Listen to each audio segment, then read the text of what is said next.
Welcome to Freeze, and that's the New River behind us. It's one of the oldest rivers on earth. It flows north. It rises on the North Carolina-Tennessee border. It flows across Virginia and West Virginia into the Ohio River. It's terribly misnamed, New River. The first explorers here were used to east-flowing rivers, and this one flowed north, so they called it the New River. But it's very old. It's of the same age as the Euphrates and the Nile. Maybe the third oldest on Earth and the oldest in the Western Hemisphere. This is also the place where country music had its earliest beginnings.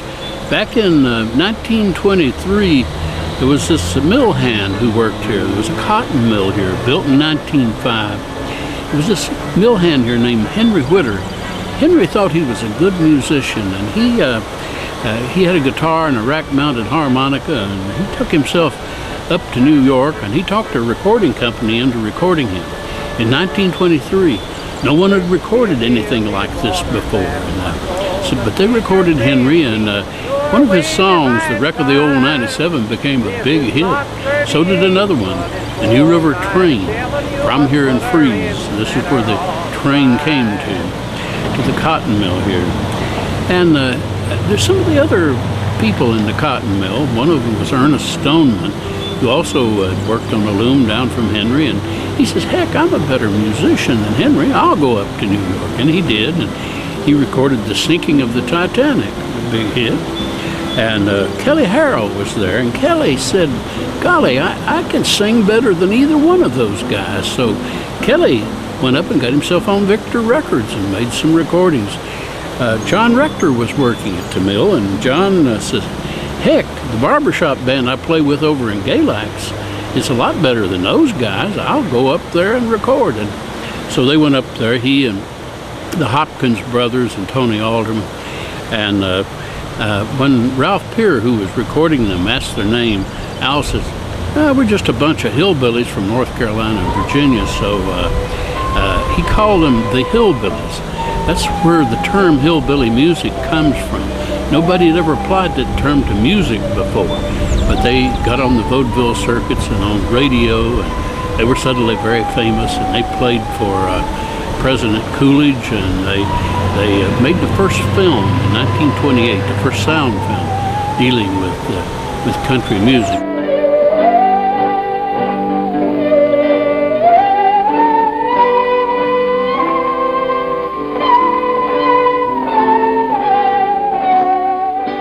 There are a lot of other places that claim to have something to do with the birthing of country music. But you're here at the Mother Lode at this place. Every Thursday night there's an incredible jam that takes place at the New River Cafe here. And it's headed by Jesse Lovell. He's the boss of that. He's a grandson of Glenn Smith, famous old-time fiddler and banjo player who came from here, recorded for Folkways. Jen Burris is his great-granddaughter, is one of the great ballad singers of the country.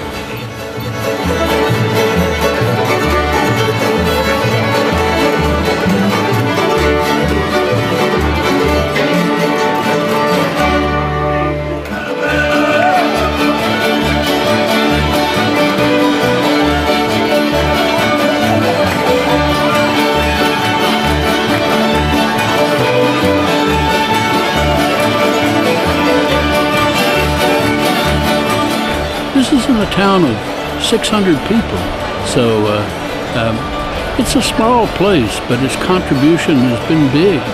Here in Freeze, there's still music and great musicians. Back in the 70s, Jimmy Arnold came from here, great bluegrass and country rock musician. There's still good musicians here. Eddie Bond lives here. Eddie is a killer fiddler and singer, multi-instrumentalist, and as good as ever was here.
So we're in Freeze, where the genes for creativity are very deeply embedded. When better music is made, it'll be made in Freeze.